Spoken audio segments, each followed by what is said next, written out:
episode of Hell of a Boss as the IMP gang headed to none other than my city, Hollywood, California.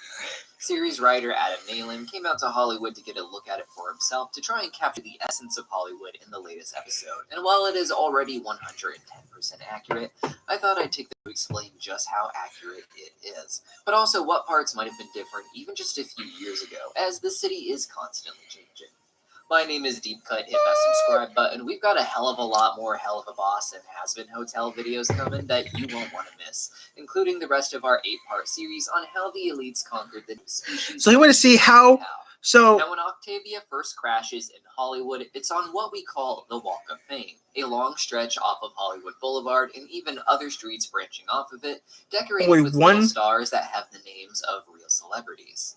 This is a long-time Hollywood tradition that I believe is on its way.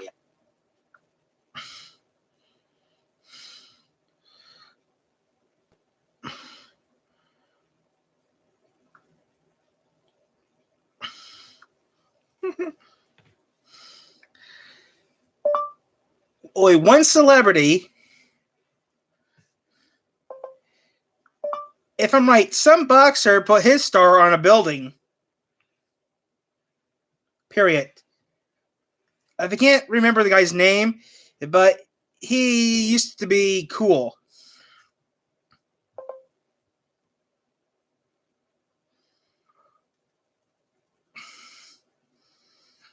If I remember, there is some boxer put his star on a building. Period. I'm not really into boxing, so I really don't know who the boxer's name is, but he has some in common with Michael J. Fox from Back to the Future, but I don't know what it was. Like I said, I'm not really into boxing. Period.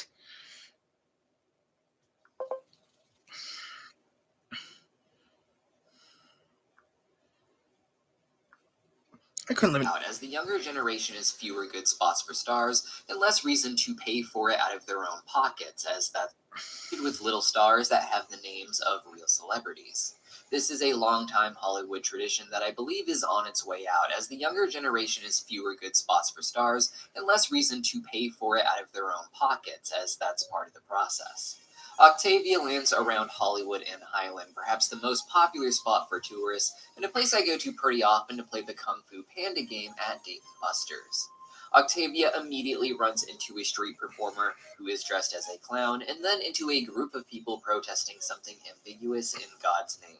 All year, there is a small group of people that usually stand there talking about the supposed sinful state of the world. She then runs into what looks like a golden statue, but is actually a person painted in gold, holding as still as possible, pretending to be.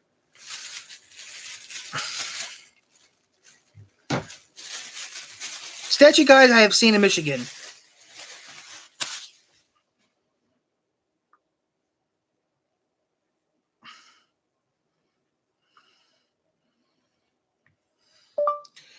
We have statue guys like that here in Michigan.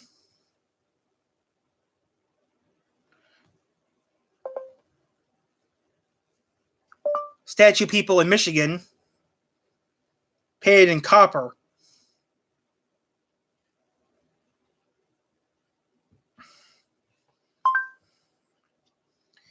Painted in copper.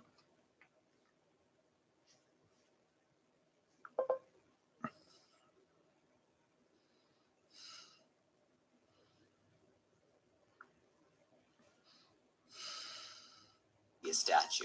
There is also a silver one that walks around Hollywood as well.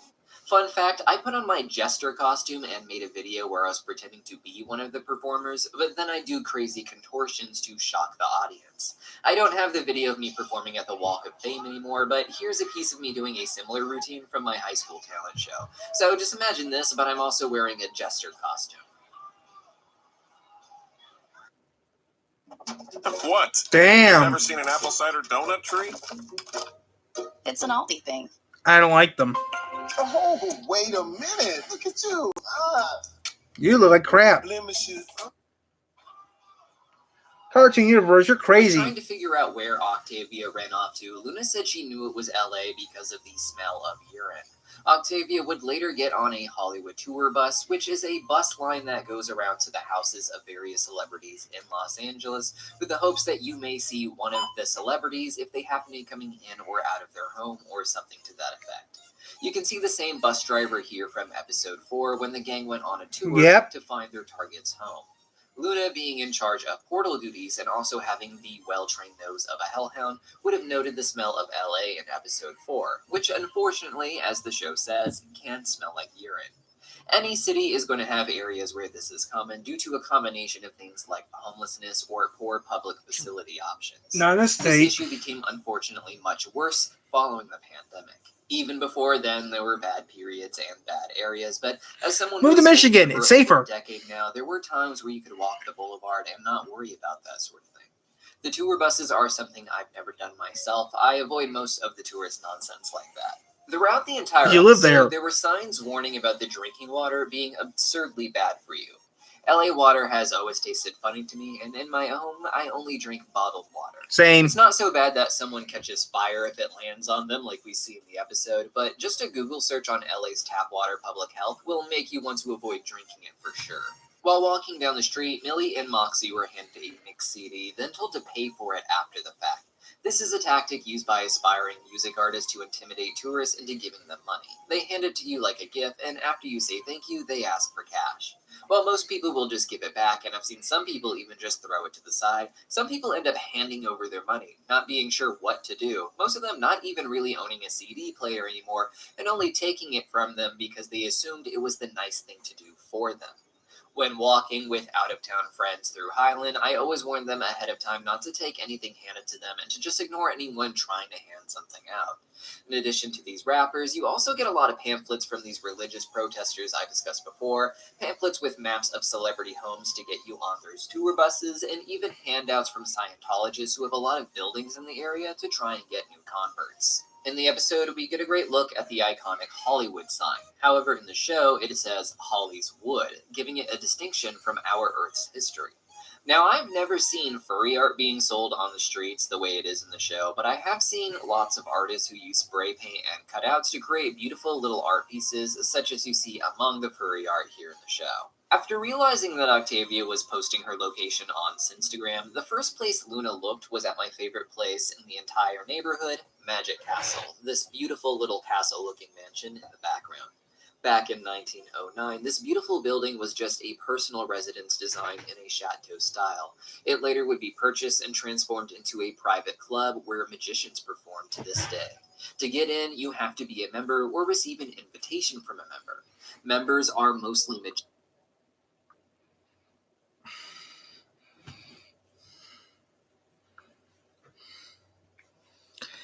I live in the magic capital of the world. Never heard of it.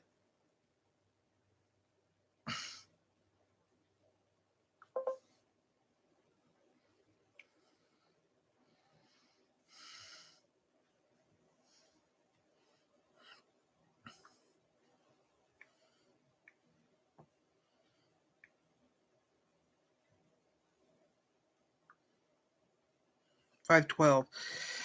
Oh, this guy's gonna love me when he finds out who he's dealing with. You're dealing with a retired. I'm discard. 512 just to make sure. Just see if this guy likes it. I live in the magic capital of the world. Never heard of it. Period. You see, this guy thinks it.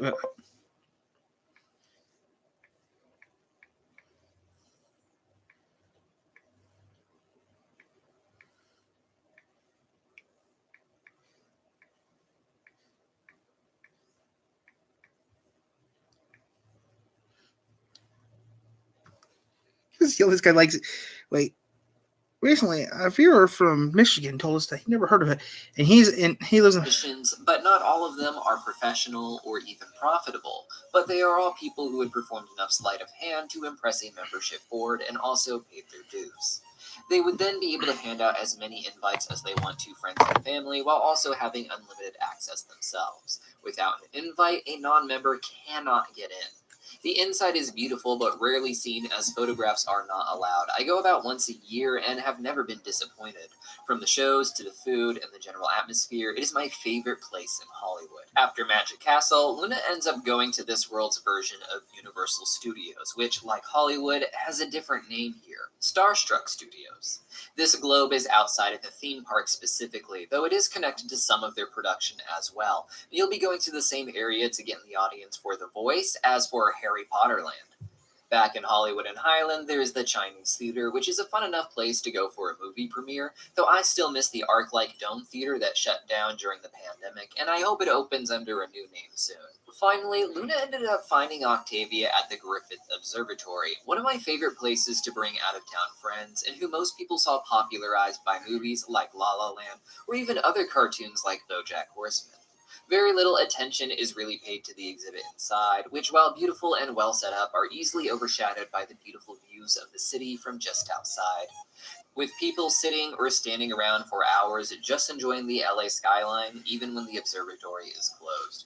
My favorite part, however, is the projection show they play inside. They are pretty dated at this point and visually could be much better, but it is hard not to enjoy their presentation of the constellations and the beautiful myths that they inspired. One place I was happy to see was the Highland Mall, the same place I go to play Kung Fu Panda at Dave & Buster's. This was the first place that I ever visited in Hollywood the day after I flew in way back in 2010. In the episode, we are lucky to see the giant elephant statues at the top of the buildings, which is something that no longer exists. It is a very recent removal that I saw the process of going on over the course of a few months as I went in and out of the mall. These were iconic parts of Hollywood's history, and I'm so glad that they made it into the show and weren't removed like they have been in real life. It's always fun seeing my city pop up in a cartoon, not just here and there recently. I don't live in LA, I live in Michigan, so I don't have to worry about that. Media as well. And it was even more fun getting to share a bit about my experience in Hollywood with all of you. But what do you guys think? Let me know how you felt about the episode or shows in general going to Hollywood in the comments down below. And don't forget to hit that subscribe button so you don't miss our upcoming Hell of a Boss content. We've got an 8-part series that we're right in the middle of right now about all of the elites of Hollywood and how they rule over their territory. With our next segment being about how Mammon conquered the Greed Ring and maybe the most traitorous prince of them all. See you guys then. It's probably the worst one that you could ever do. Cookies!